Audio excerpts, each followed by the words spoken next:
ఇది కదా ఆఫర్ అంటే ఇప్పుడు ఎంత కొంటే అంత ఫ్రీ. విఆర్ఆ fine silver jewellery, Jubilee Hills check post, Hyderabad.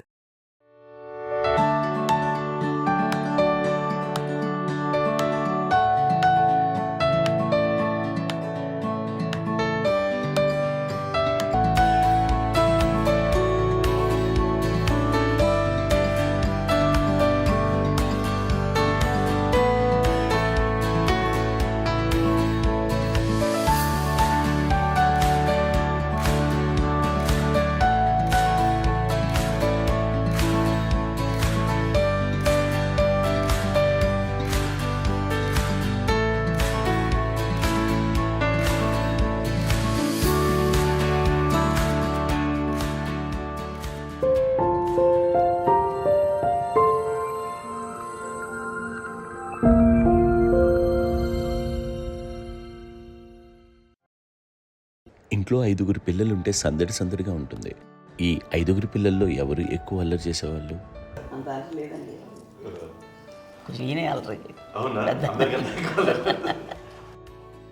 అమ్మ ఇక్కడ ఒకటి అల్లరికి, హుషారుకి, చలాకితనానికి, చిలిపితనానికి ఆ తేడా తెలుసుకుని చెప్పమ్మా.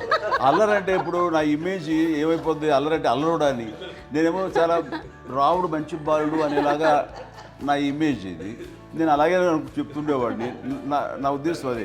నేనేమో అల్లరి నన్ను అంటే చలాకితనం అమ్మ అల్లరి అనుకునేది లేదండి, ఎక్కువ హుషారు కానీ చాలా బాగుండేవాడు అబ్బాయి. ఇంట్లో పనులన్నీ మీకు సాయంగా ఉంటుంది? అవునండి, వాడే చేసేవాడు. అది ఇంట్లో ఎవరు ముట్టుకునేవాడు కాదు. మా నాగబాబు అస్సలు ముట్టుకునేవాడు కాదు. అన్నిటికీ నాకు ఆయన సహాయమే పాపం. నాన్న ఆయన ఉద్యోగం అయిపోయారు. నేను పాక్కుంటూ అలాగా వెళుతూ వెళ్ళిపోయాను, నాకు తెలియదు. తర్వాత అమ్మ చెప్తుంటే లేదుగా మాత్రం కొన్ని కమ్మర కోలు ఉంది నాది. ఒక అది పెట్టి అది వెళ్ళి కూర్చోతా ఏడుస్తున్నాను రోడ్డు మీద. వెళ్ళేసరికి వాళ్ళు 3 years సో నన్ను వాళ్ళు తీసుకెళ్ళి వాడు కమ్మరకులో కూర్చోబెట్టాడు. ఇక్కడికి ఏడుస్తాను, ఎవరి పిల్లడో తెలియదు వాళ్ళకి. సో అది ఒక గంట పోయిన తర్వాత అమ్మ ఎత్తుకుంటూ వాడు కూర్చో, వాడు చిన్నబిడ్డ అనిపిస్తారు మొత్తం తెచ్చి అది వాడు చూసి ఈ అబ్బాయి అన్నారు. కాదు అనేసింది. అది చాలా సరిగ్గా చూడమ్మా, ఈ అబ్బాయి మా అబ్బాయి అని. ఏంటమ్మా అంటే ఆ కమర్గోలులో కింద కూర్చోబెట్టాడు కదా, బస్ అంతా పూజ చేసుకున్నాగా అయిపోయింది. అంటే రంగని కాదు కానీ ఆ కబరపొలంలో కూర్చోబెట్టడానికి అవి మసిగిస్తూ ఇంకా నలవైపోయింది. అంత నలుపుడేసరి నా బిడ్డ కాదని అమ్మ వెళ్ళిపోబోతుంది. మళ్ళీ డౌట్ చాయింది. అది రావు, నేను నా బిడ్డ వేసాను. తాడీస్ కట్టిందో డౌట్ నాకు.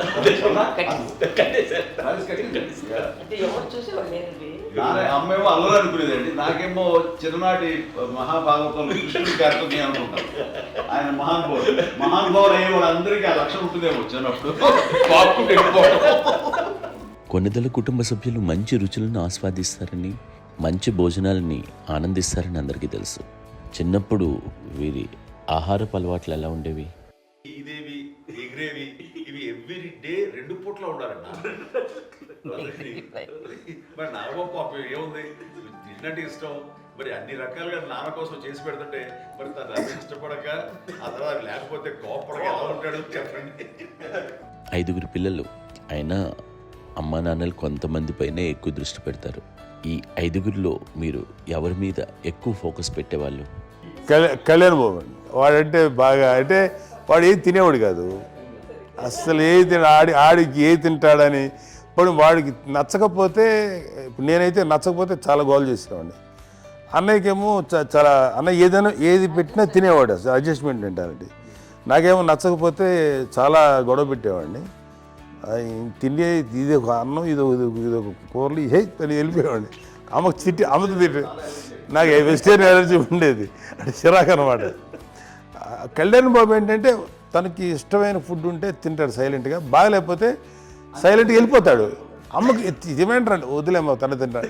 అటు నిశ్శబ్దంగా నిరసన ప్రకటించేవాడు. దాంతో వాడి గురించి చాలా ప్రొటెక్టివ్గా చూసుకునేది అమ్మ. పైగా చిన్నప్పటి నుంచి కొంచెం వాడు వీక్గా ఉండేవాడు, అంత బలమైన ఇది కాదు. దాని తర్వాత కొంచెం అందుకని అమ్మ వాడిని స్పెషల్గా చూసుకునేది. వాడు స్పెషల్ కిడ్ అయ్యాడు ఇంట్లో. మీ అమ్మగారు మీ అక్క చెల్లెళ్ళకి ఇచ్చిన సలహా ఏంటి? అంటే ఇండిపెండెంట్గా ఉండమంటారు అమ్మ, ఎవరిని డిపెండ్ అవ్వద్దు, నీ పిల్లలు నువ్వే జాగ్రత్తగా నేర్చుకో, ఎవరిని ఇలా చేయకు, డిపెండెంట్గా పెట్టద్దు అని ఆవిడ మాకు బాగా ఎక్కువ చెప్తుండేది. నాకు కొంచెం టఫ్ టైమ్స్లో కూడా ఆమె నీ పాటు నువ్వే ఉండాలి, ఎవరి దగ్గర ఉండదు, ఎవరింట్లో ఉండదు, మా దగ్గర కూడా ఉండదు, నీ ఇద్దరు కుటుంబం నువ్వే ఉండాలి. అది కష్టం కదండి అట్లా చెప్పడం. చెప్పారు చాలా తక్కువ చెప్పారు, బట్ నాకు అదే ఇచ్చే ధైర్యం. ఇండిపెండెంట్గా అట్లా ఒకరి దగ్గర ఉంటే నీ గౌరవం తగ్గిపోతుంది, ఎక్కడ ఉండదు. అది చాలా నాకు చాలా ఇన్స్పైరింగ్ ఉండేది అమ్మ మాటలు. అది ఇప్పుడు కూడా అది చాలా హ్యాపీగా అనిపిస్తుంది అని చెప్పింది. అంతే కదా, ఇప్పుడు మనకు ఏదైనా రోగాలు వస్తే చేస్తాను దాన్ని బాధపడుతుంది మనమే, బట్ తగ్గించే వాళ్ళు కన్సర్న్ చూపించే డాక్టర్స్ ఒట్టుకోలు కింద కింద ఉండొచ్చు, కానీ పోరాడాల్సింది మనమే.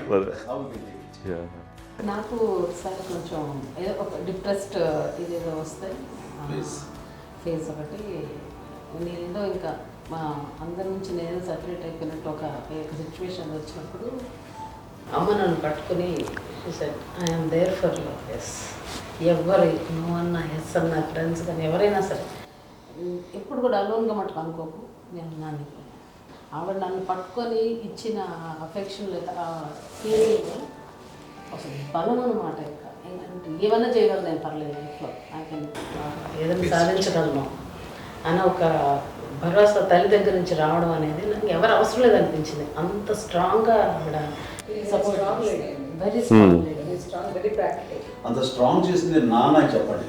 మా పిల్లల విషయంలో మేము కూడా మేబీ అంత స్ట్రాంగ్ కాదేమో, సెన్సిటివ్గా ఉంటాం, కానీ అమ్మ మాటలు చాలా స్ట్రాంగ్గా ఉండి మమ్మల్ని కఠినంగా ఇలాగే ఉండాల్సింది, ఇలా ఉండండి అప్పుడే మీరు నేర్చుకుంటారు.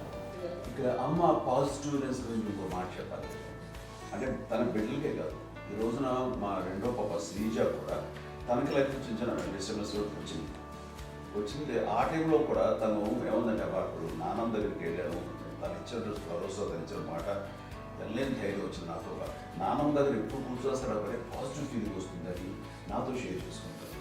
తను మాతో చెప్తుంటే అనిపిస్తుంది కరెక్ట్ అమ్మ, ఏం పర్లేదమ్మా, లైఫ్ అంటే ఒకరితోనే అయిపోదు, ఆ ఒక్కరి వల్ల వాళ్ళ ఇన్ఫ్లుయెన్స్ తోటో వాళ్ళు మన మీద నియంత్రించడం కానీ మన బాధల్ని వాళ్ళు చేయడం అవుతాం. జస్ట్ నువ్వు నీ గురించి నీ మనసులో ఏదనిపిస్తే నీ గుడ్ ఫీలింగ్ ఏది వస్తుందో ఆ ఫీలింగ్ ప్రకారం వెళ్ళిపోదు. అంటే ఆ జనరేషన్ పీపుల్ ఎక్స్పెక్ట్ చేయం అలా కాదు, ధైర్యం ఉండి అందరికీ ధైర్యం బాగా దూరికొస్తారు. ఫాదర్ కూడా, మా నాన్నగారు కూడా అస్సలు ఎప్పుడు అనేవాడు, ఎప్పుడు మీరు పెట్టే చెయ్యి మీరు ఎప్పుడు పైన ఉండాలి తప్ప తీసుకుని ఎలా ఉండకండి, చేతులు పెట్టుకొని అనే అట్లాంటివి చెప్తుండేవాడు. అందుకని మాకు ఇంకా ఇండివిజువాలిటీ మాకు బాగా, ఎప్పుడు కూడా ఒకళ్ళని అడగడం అని, ఈవెన్ బ్రదర్స్ని అడగాలన్నా కూడా మాకు అది పడిపోయింది మైండ్లో, కొంచెం కష్టంగా ఉంటుంది. సో నాకు అంటే ఆవిడ మా అమ్మ ఏదన్నా కొంచెం డిప్రెస్ అయినా నేను చాలా ఎక్కువ అమ్మకి షేర్ చేసుకుంటే, అన్నయ్య కూడా లేడు, అన్నయ్య ఉన్నప్పుడు ఓకే, లేనప్పుడు నేనే ఎక్కువ షేర్ చేసుకున్నాను. బట్ ద బెస్ట్ థింగ్ మా అమ్మ దగ్గర నుంచి హగ్ అండి. ఈరోజు కూడా మా అమ్మని హగ్ చేసుకోకపోతే అంటే అది నాకు మా అందరిలోనూ, అంటే ఆవిడ పెద్ద చదువుకున్న వ్యక్తి కాదు, పెద్దగా బయటికి వెళ్ళి నా ఎక్స్పోజర్ కాదు, కానీ ఇవాళ అన్నయ్య కానీ విజయ, మాధవి, నేను, కళ్యాణ్ బాబు ఈ రోజుకి టుగెదర్గానే ఉంటాం. మేబీ మాకు కొన్ని విషయాల్లో నాకు మా మాధవ్కి డిఫరెన్స్ ఆఫ్ ఒపీనియన్స్ ఉండొచ్చు, మా చెల్లికి మా అన్నయ్యకి అట్లా ఉండొచ్చు, ఉంటుందండి ఫ్యామిలీ అన్న తర్వాత. కానీ ద ఇన్విజిబుల్ బాండేజ్ మా అమ్మ ఇచ్చింది, ఆ లవ్ అండ్ ఎఫెక్షన్, హగ్, అవన్నీ ఆవిడ నాన్ వెర్బల్ అడ్వైజ్ ఏంటంటే అందరూ అలా కలిసి ఉండాలనేది ఆవిడ నుంచి మేము నేర్చుకోవాలి. అది ఇట్స్ ఇస్ నాట్ వర్డ్లీ, అది నోటి మాట కాదు, అది వెర్బల్గా కాదు, నాన్ వెర్బల్గా చెప్పినటువంటి ఇది. సో అందుకని అది మాకు గొప్ప, మేమందరం ఇప్పుడు అలా ఉండడానికి కారణం, అంత కలిసి ఉండడానికి కారణం, మెయిన్ కారణం మా అమ్మ అండి.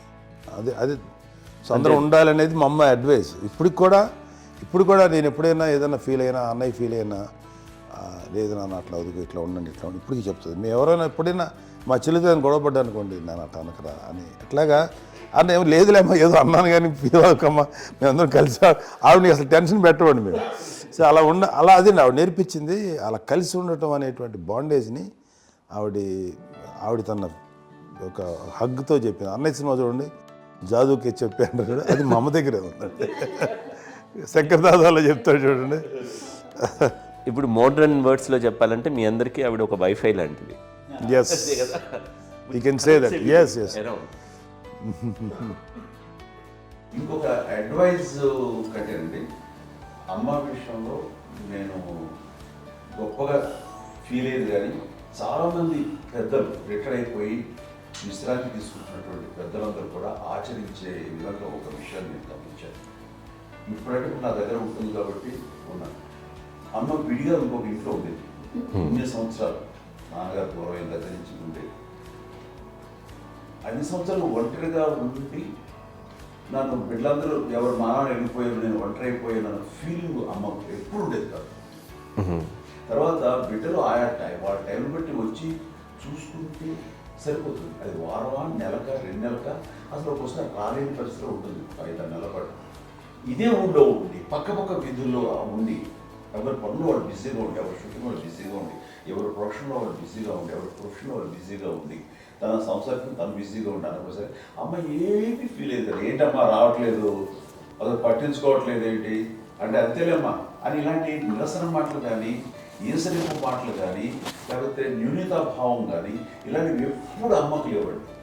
వచ్చారు అబ్బాయి ఏం చేసి పెట్టడా చెప్పండి అంటూ చాలా పాజిటివ్ ఉండి ఇప్పటికీ కూడా తను సపరేట్ కిచెన్ మా ఇంట్లో ఎంతో ఉంటుంది. వేరే కిచెన్ ఎందుకంటే అమ్మకి మోస్ట్ స్ట్రెస్ బస్టర్ వచ్చేసినా లేకపోతే ఏదో రిలీఫ్ ఏంటంటే తన కిచెన్లో కూర్చొని వండి అందరికి పెట్టాం. ఇప్పటికీ కళ్యాణ్ బాబు అక్కడక్కడ తిరిగేసి ఎక్కడో చేసి నిరసన చేసి అన్ని రకాలుగా చేసి వస్తే అమ్మకి చాలా జాలి.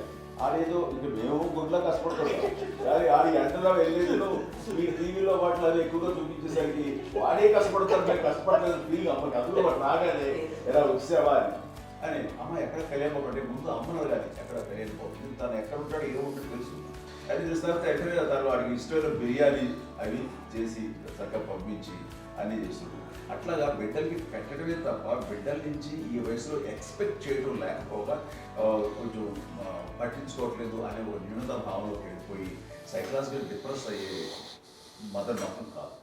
ఆ రకంగా మనందరికీ భరోసా. మేము కూడా పెద్ద అయినా బిడ్డలు వాళ్ళ ప్రవృత్తి ఉద్యోగరీత్యా వాళ్ళ వృత్తిరీత్యా వాళ్ళు దూరం అయిపోయి మనల్ని చాలా కమ్యూనికేషన్ గ్యాప్ వచ్చినా సరే బిడ్డలు నాకు దూరం అయిపోయి పట్టించుకోవట్లేదు. ఇలాగే చూసావా వెళ్ళి ఎంత ఇదిగా వదిలేవాళ్ళు గురించి ఇప్పుడు ఏమైపోయాను అన్న ఇంత కించెం బాధపడలేదు వాళ్ళకి అంటూ నెగిటివ్ సైడ్ ఆలోచించే విధానం లేనే లేదు. అది మా అందరికి ఎంత కంఫర్టబుల్ అంటే అంత అయితే కదా. నేను చూసుకోకపోతే మాధవ్ చూసుకుని మాధవ్ లేకపోతే నాగబాబు వెళ్తుంటాడు కడియడం వల్ల మా విజయ్ చూసుకుంటున్నది సరే నాకు కళ్యాణ్ బాబు తను చూసుకుంటుంటాడు. ఇలా ఎవరో కూడా వెళ్తూ ఉంటాం. అమ్మ మాత్రం అది వెరీ గుడ్ హెల్దీ. నేను చాలా మంది తల్లిదండ్రులు చూశాను, వాళ్ళు చాలా ఇబ్బంది పడుతుంటారు, పట్టించుకోవట్లేదు, మేము అర్థం చేసుకోగలము కానీ వాళ్ళు వస్తే బాగుంటుంది కదా అనేది ఉంటుంది. ఫీల్ అవుతారు. అవును, అలాంటి ఫీలింగ్ ఏం లేదు. పైగా బిడ్డలు వస్తే వాళ్ళు ఏం చేసి పెట్టాలా అనే ఆలోచన. అది వెరీ హెల్దీ. చాలా మంది ఆచరించాల్సిన గొప్ప విషయం అనుకుంటాను. చిన్నప్పుడు అన్ని ఆనందాలేనా, మర్చిపోలేని దుఃఖాలు కూడా ఏవైనా ఉన్నాయా? అమ్మ చెప్పాలంటే ఓపికకి, గృహిణిగా తన బాధ్యతలు నిర్వర్తించడానికి అండ్ అన్ని రకాలుగా టేకింగ్ కేర్, దీనికి ఒక మంచి ఉదాహరణ నేను చెప్పగలను. అది తలుచుకున్నప్పుడు నాకు చాలా ఉద్యోగంగా ఉంటుంది, నాకు చాలా ఖండితలు వచ్చేస్తుంది.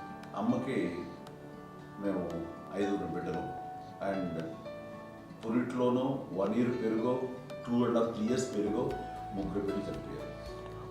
నాకు గుర్తెరిగి పొన్నూరులో నేను 6th class చదువుతున్నాను, 6వ తరగతి. అప్పుడు రమణ అనే ఒక అమ్మాయికి 3 years. రమణ అంటే మా ముగ్గురికి కంటే పెద్దది, మా కంటే పెద్దది, కళ్యాణ్ బాబు కంటే పెద్దది, మాకంటే మధ్యలో పిల్ల. తనకి అప్పట్లో మా నాన్నగారు ఉద్యోగరీత్యా క్యాంప్కి వెళ్ళిపోతుండేవారు. ఏమి ఉంటుంది నాన్న చెప్పాలంటే ఫుడ్లో కష్టపడేవారు, ఇంకా నాన్న చెప్పినట్టు కదా, నాగో చెప్పినట్టు. కానీ ఇంటి బాధ్యత, ఇంటి పనులు, రోగాలు వచ్చిన రుచులు వచ్చిన హాస్పిటల్కి తీసుకెళ్ళాలన్న ఏదైనా సరే అమ్మే పడేది. ఆ శ్రమ తీసుకున్న టైంలో అమ్మకి అసిస్టెంట్కి నేను సహాయపడుతుండేవాడు ఉండేవాడు. అమ్మ చూడరు, నాకు ఫ్రెండ్స్ ఆడుకోవడం అలా నిజంగా ఎప్పుడు నాకు గుర్తేది, నాకు తెలియదు, నాకు లేదు ఫ్రెండ్స్తో తిరగడం అని అమ్మ పట్ల ఉండేవాడు. అలాంటి నేను ఆ పిల్లకి బ్రెయిన్ ఫ్యూర్ వచ్చింది. ప్రభుత్వ ఆసుపత్రి పొన్నూరులో ఆ పిల్లని చేర్పించినప్పుడు 2-3 days అయిన తర్వాత ఒక బ్యాడ్ న్యూస్ వినాల్సి వచ్చింది. తెల్లారికి కాన్షియస్ లేదు, పోయింది. ఏం చేయాలో తెలియదు. అమ్మ వయసు చిన్నది. ఇద్దరు తీసుకుని ఆ బిడ్డని నేను ఒళ్ళో పెట్టుకుని శవాన్ని, డెడ్ బాడీని రిక్షాలో ఇంటికి ఇప్పటికీ నాకు గుర్తు ఆ విజువల్స్. అండ్ నాన్నకి తెలియదు ఏ విషయం, నాన్న ఎప్పుడు వస్తారో తెలియదు, ఎలా కమ్యూనికేట్ చేయాలో తెలియదు. అది తీసుకుని వెళ్ళిన తర్వాత ఇంట్లో పడుకోబెడుతుంటే ఏం చేయలేదు. చుట్టుపక్కల ముస్లిం సోదరులు ఉండేవాళ్ళు, ఫ్యామిలీస్ అక్కడ. అంటే మసీదు, పొన్నూరు మసీదు పక్కన మా ఇంట్లో అనుకుని ఆ ఇంట్లో అందరూ వచ్చి చూసేవాళ్ళు, వాళ్ళే హెల్ప్ చేసేవాళ్ళు. ఏం చేయాలో తెలియదు. నెక్స్ట్ రిచువల్స్ ఎలా చేయాలో, కంపకాలు ఎలా చేయాలో తెలియదు. తను చిన్నది, మిగతాలందరూ పరిసరులే. సో అలాంటి పరిస్థితుల్లో అటమ్మకి వచ్చినప్పుడు చుట్టుపక్కల వాళ్ళు మీద వచ్చి చేయాల్సిన కార్యక్రమాలు చేశారు. ఆ సమయం నాకు ఎక్కడో కమ్యూనికేట్ చేసి డిపార్ట్మెంట్ ద్వారా నాన్న వచ్చేసరికి అన్నీ అయిపోయింది. ఇప్పటికీ నాకు మేము ఇలా ఎన్ని పురుషులు ఎన్ని పుట్టినామంటే ఎలాంటి ఇది లేకుండా జాగ్రత్త అనే ఒక హెచ్చరికలాగా చేస్తూ అండ్ పంపించాలని సపోర్ట్ చేసి అండ్ ఇప్పుడైతే నా మీద నమ్ముకుంటే నేను ఏ నిర్ణయం తీసుకున్నా మరో మాట. అండ్ తనకి హాస్పిటల్ పెద్ద ఫోబియా. నేను ఎక్కడికి వస్తాను హాస్పిటల్. ఈ మధ్యకాలంలో సరే అమ్మకి మోకాల ఆపరేషన్ జరిగింది. అమ్మను కొంత బాధపడుతున్నావు, అసలు ఈ రోజున వచ్చిన మెడికల్ అడ్వాన్స్మెంట్లో నీకు అసలు ఏ బాధ తెలియకుండా మోకాల ఆపరేషన్ రీప్లేస్ చేస్తారు అని వీళ్ళందరూ చెప్పాలి భయపడతాను. ఎందుకంటే ఫస్ట్ ఎలా నాకు సపరేట్ అవుతాను, ఎలా చెప్పాలి తెలియదు. ఒక్క ఇదంతా కలిపి నీ మాట వింటుంది, మాట మీద నువ్వు చెప్తే వింటుంది. సరే నేను చెప్పాను అంతే. ఏదో నాలుగు ముందు చెప్తే ఎలా అవుతున్నారా, సరే ఇష్టం రా లేదులే మా ఊరికి పర్లేదు అన్న. మళ్ళీ ఇంటికి వచ్చాక మళ్ళీ ఇంకొక తెప్పించి మిషన్ తెప్పించి మళ్ళీ టెస్ట్ చేయించి అందరూ బాగుంది, ఏమి లేదు అన్న తర్వాత అప్పుడు పుస్తకంతో పట్టడం ఏదో ఉంది, మమ్మల్ని టెస్ట్ చేయించాలని చెప్పి శ్రద్ధ ఎక్కువ. మీ పిల్లలకి సంగీతం, డ్యాన్స్ నేర్పించారని విన్నాం, అది నిజమేనా? తనకేమో డ్యాన్స్ నేర్పించడం కానీ అది నేర్చుకోలేదు, నాకు వచ్చేసి ఇప్పుడు డాన్సింగ్ స్టార్ ఎదిగారంటే అది మా పెద్ద చెల్లి విజయ కారణం. అప్పుడు తనకి 5 ఏళ్ళు, నాకు 9 ఏళ్ళు ఉంటాయి, ఉంటుంది 10-11 ఏళ్ళు ఉంటాయి నాకు. బాపట్లనా, సో బాపట్ల చాలా చిన్నది, 5 ఏళ్ళు. నాకు ఒక 11-12 ఏళ్ళు. తను తీసుకొని గోడ మీద పెట్టుకోవడం అలా కూర్చొని చూస్తుండేవాడు. కూర్చుంటే అది నేర్చుకుంటుంది. నేను మానసికంగా నేర్చేసుకున్నాను. ఇప్పటికీ ఆ స్టెప్స్ ఏమిటి వేస్తాను అంతగా ఇప్పుడు తను తరబడతాయి. ఇంకోటి ఏంటమ్మా, నమో నమో ఎన్ని ఉన్నాయో సాంగ్స్ నేను నేర్చేసుకున్నాను అనమాట. 5 పిల్లల్లో ఎవరు ఎక్కువ పని చేసేవాళ్ళు, ఎవరు తక్కువ పని చేసేవాళ్ళు? ఏ పని చేయనండి, చేసేవాడు కదా అని అన్నయ్య చేసేవాడు. అన్ని పనులు అన్నయ్య చేసేవాడు. ఇక మా చిన్న చెల్లి, పెద్ద చెల్లి ఎక్కువ చేసేది.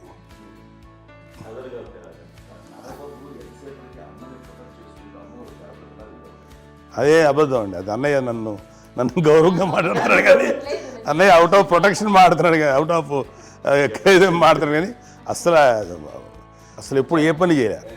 లేదు ప్రామిస్ అండి, ఏ పని చేసేవాడు కాదు. మా ఇద్దరికి మధ్యలో పాపం అన్నయ్య చాలా పని చేసేవాడు. ఎంత పని చేసేవాడు, నేను వచ్చిన తర్వాత మళ్ళీ నాకు ఏదైనా చిన్న పని చెప్తే అది కూడా నువ్వే చేయనివ్వండి. ఆ కోపం వచ్చేది, కోపం వచ్చి ఒకడు కొట్టేవాడు. కొడితే కోపం వచ్చేది తప్ప నేను వెళ్ళేవాడిని కాదు. అమ్మకి ఎప్పుడు ఏంటంటే ఒక ఇదే పని చేయడని, అంతే. నిజంగా ఏ పని చేసేవాడిని కాదు. అవునా? లేదు లేదు లేదు మహాప్రేమ.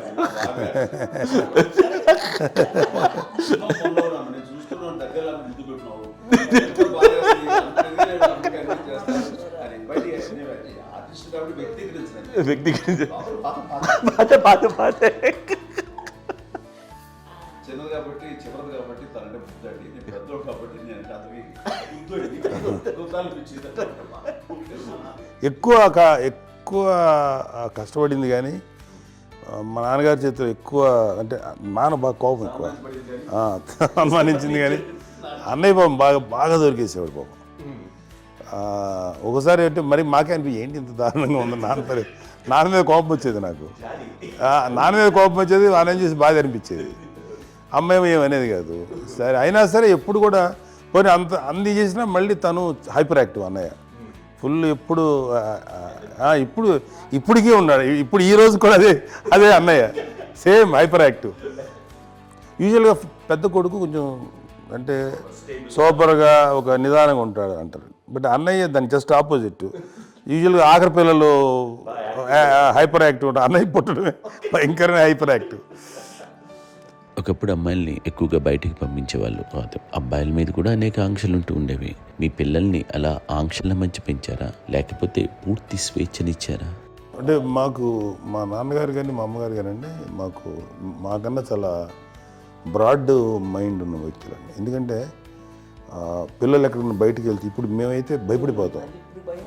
మా విజయ్ కానీ మా చిన్న చెల్లి అన్నయ్య నేను అందరం కూడా ఇవాళ ఉన్న పరిస్థితిలో వాళ్ళు ఎప్పుడు భయపడేవాళ్ళు కాదండి. ఎక్కడికి వెళ్తాను నీళ్ళని ఇచ్చేవాళ్ళు, లేట్ అయినా అసలు ఏమనేవాళ్ళు కాదు. లేకపోతే ఏదైనా మోటార్ బైక్లు వేసుకున్నాం, లేకపోతే కారులో ఎట్లా పడితే ఎట్లయినా సరే ఏమనేవాళ్ళు కాదు. వాళ్ళు తెలియకుండానే మాకు ఒక ఫ్రీడమ్ ఇచ్చారండి. సో దట్ అదే ఆ ఫ్రీడంలో భాగమే అన్నయ్య కానీ ఇండస్ట్రీకి వెళ్ళాలంటే కూడా ఒక వ్యక్తి ఒక కొడుకు ఒక గొప్ప కెరీర్ని పర్సూ చేసుకుంటూ వెళ్తున్నప్పుడు నాన్నగాని అమ్మగానే ఓపెన్ మైండ్ తోటి అసలు నువ్వు వెళ్ళి నాన్న ఎంతకాలం వెళ్తావచ్చు, నువ్వు ప్రయత్నించని చెప్పి అలా వదిలేశారండి. అన్నయ్య కూడా ఏంటంటే మోస్ట్ రెస్పాన్సిబుల్గా వెళ్ళి చాలా మేజర్ అమౌంట్ అన్నయ్యకి కూడా పెద్ద అమ్మకు వందలు ఇచ్చేది కాదు. కరెక్ట్గా ఆ ఇన్స్టిట్యూట్లో చదువుకునేటప్పుడు ఎంత ఇవ్వాలో కరెక్ట్గా ఇచ్చేది. తనకి ఎక్స్ట్రా ఖర్చు పెట్టుకుంటే అంటే అట్లా ఉండేది పరిస్థితి. అంతే కదా, అంత జాగ్రత్తగా అన్నయ్య కూడా అంత రెస్పాన్సిబిలిటీగా రెసిప్రోకేట్ అయ్యి చేసి అందువల్ల మా అమ్మ నమ్మకం చూడాలి, మా అమ్మగారి మా నాన్నగారి నమ్మకాన్ని అన్నయ్య ఎప్పుడు అది వాడు ఇంత నమ్మకానికి 10 times ఇచ్చాడు. ఏ వయసెస్ వైపు కానీ ఏ అలవాట్ల వైపు కానీ ఎందులో ఇండల్జ్ అవ్వకుండా నాకు నేనుగా నియంత్రించుకుంటూ సరైన మార్గంలో వెళ్ళేలాగా నాకు వెళ్ళటానికి లోపల ఆ స్ట్రాంగ్ థాట్.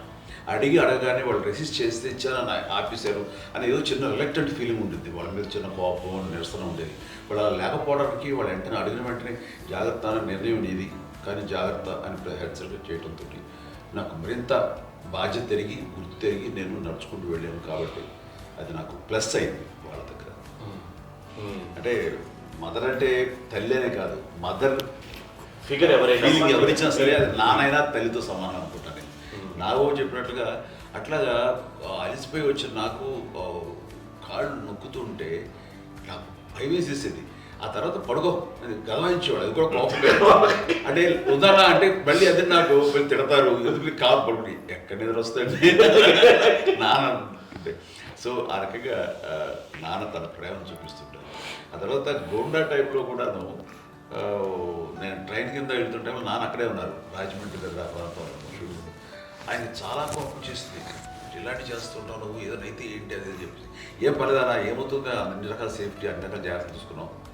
ఈ రోజు ఉన్నది సేఫ్టీ అప్పుడు లేదు. అయినా సరే రేపు పొద్దున నీ కొడుకులు ఇలాంటి పరిస్థితుల్లో నీకు తెలిసి వస్తారు అప్పుడు అనేవాడు. ఎన్నిసార్లు అనేవాళ్ళు నాకు నిజంగానే మగధీర టైంలో గుర్ర పెట్టుకుని ఆ రోడ్డు మీద పడిపోయాడు అని అన్నప్పుడు ఆ ఫస్ట్ టైం ఆ ఫీలింగ్ కలిగింది.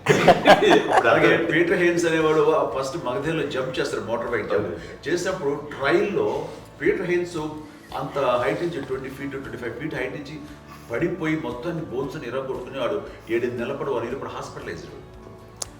అది వీడైతే ఏమో తలుచుకుని భయం వేసేసేది. అప్పుడు నాన్న గుర్తుకొచ్చేవాడు, ఓహో వాళ్ళ టెన్షన్ ఇంతే లేదు, మనకి మన కొడుకు వస్తే తెలియదు ఈ మాట నాన్న ఎప్పుడు అన్నారని అనిపిస్తుంది. Sweet memories my. అత్త కోడళ్ళ మధ్య అనుబంధం ఎలా ఉంటుంది? సురేఖ్ గారితో మీకున్న అనుబంధం గురించి చెప్తారా? మాకండి కోడలు కాదండి, నా కూతురండి. అంత బాగుంటాం మేమిద్దరం కూడా.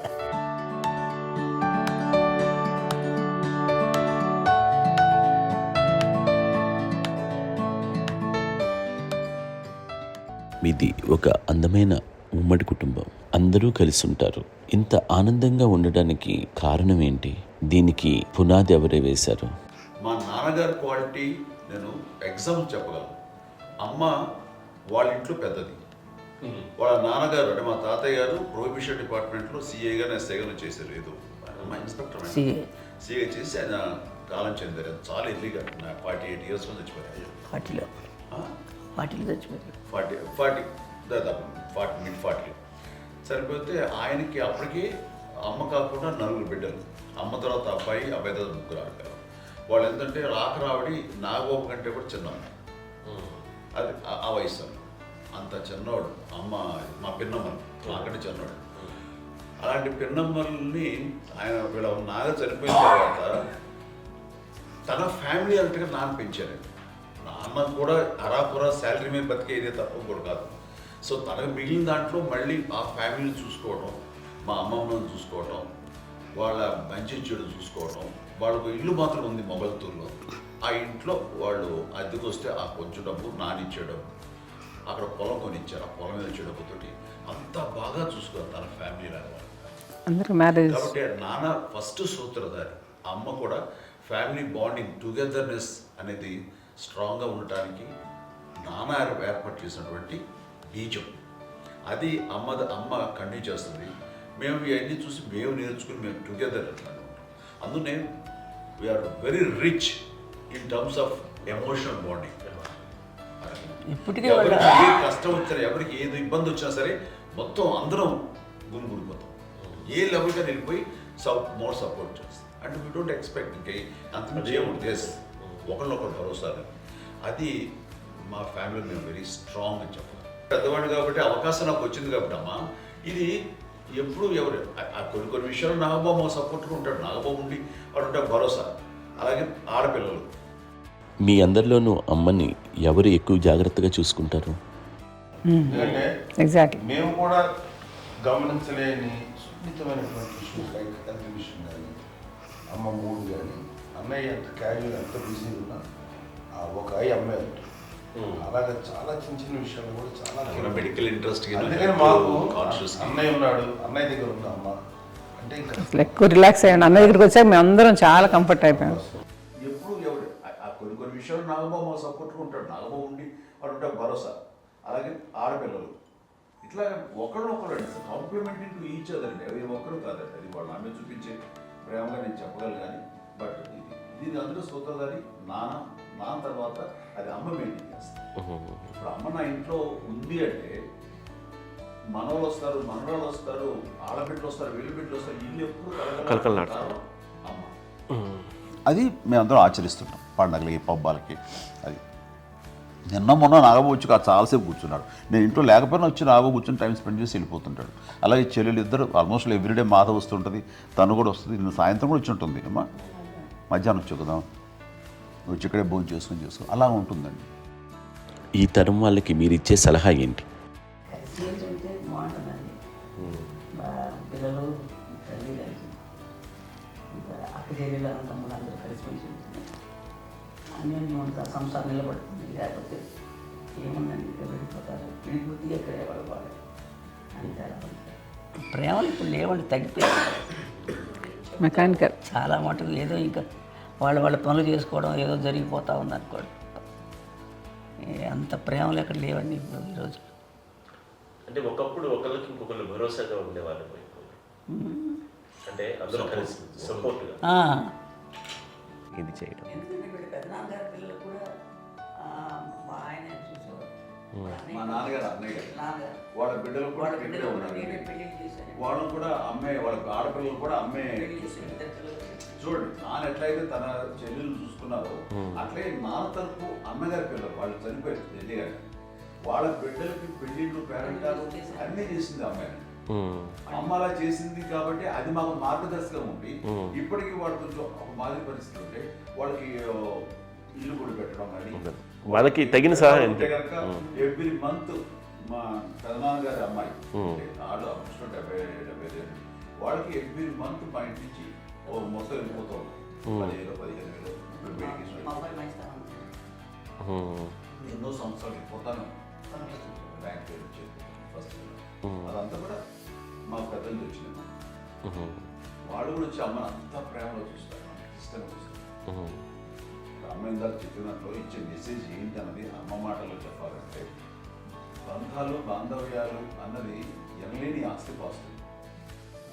సో ఎలాగైతే డబ్బు ఎంత సంక్రమించింది, ఎన్ని ఆస్తులు వచ్చాయి ఫిజికల్గా అనే దాని మీద కంటే కూడా ఇవి ఆస్తిగా తీసుకుంటూ దీన్ని విలువ ఎరిగి గుర్తెరిగి దాని ప్రభావం తెలుసుకుని అది కనుక మనం ఇచ్చిపుచ్చుకుంటే ఫ్యామిలీలో అంటే దాన్ని మించినటువంటి గొప్ప సంపద కష్టాలు వచ్చినప్పుడు డబ్బు తీరుస్తుంది కాదండి, కష్టం వచ్చినప్పుడు ఒక భుజం తీరుస్తుంది, ఒక చేయూత తీరుస్తుంది.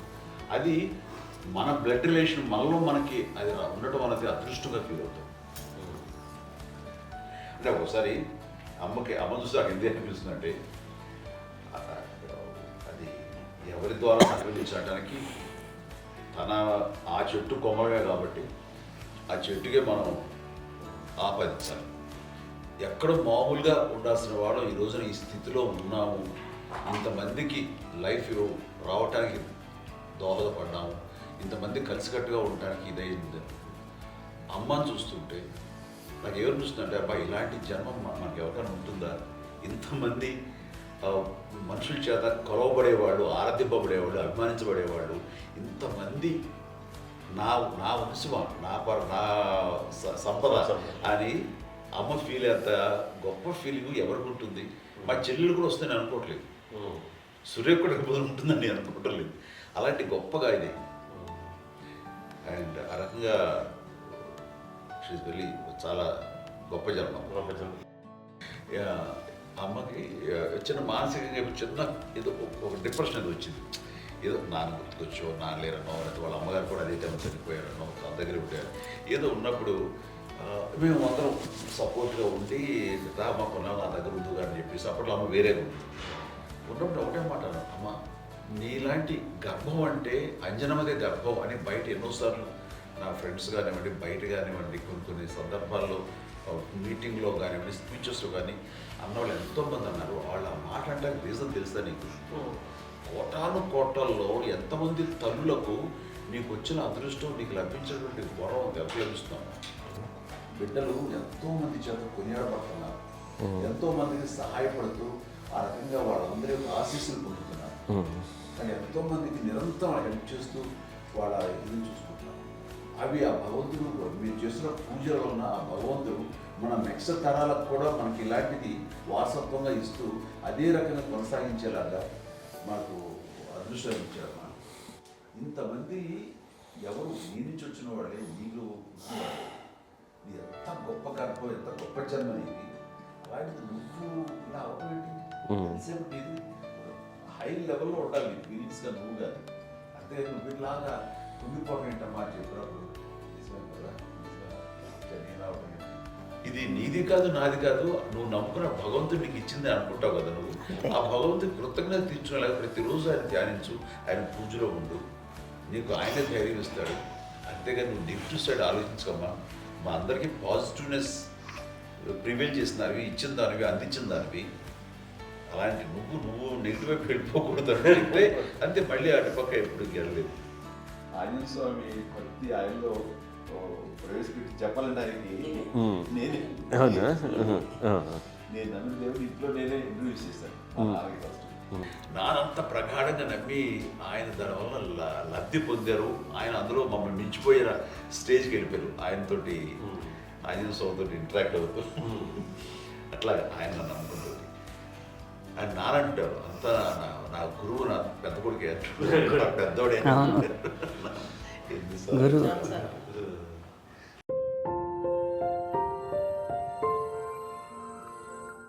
సుమన్ టీవీలో మీ పర్సనల్ అండ్ బిజినెస్ ప్రమోషన్స్ కోసం కింది నెంబర్కి కాంటాక్ట్ చేయండి.